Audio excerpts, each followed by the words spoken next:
सार काही तिच्या ठाई दंड दुष्टाना दे दंड दुष्टाना दे अनेक रूपे तीही घेई भक्तांच्या पायी अश्विनी प्रथम दिनी बसते सिंहासनी घेऊया लाभ दर्शनाचा करूया उदो उदो उदो अंबाबाईचा करूया उदो उदो उदो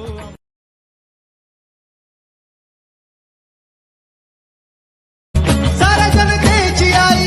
माता अंबाबाई हाकेला उभी राही सार काही तिच्या ठाई दंड दुष्टाना दे दंड दुष्टाना दे अनेक रूपे तीही घेई भक्तांच्या पायी अश्विनी प्रथम दिनी बसते सिंहासनी घेऊया लाभ दर्शनाचा करूया उदो उदो उदो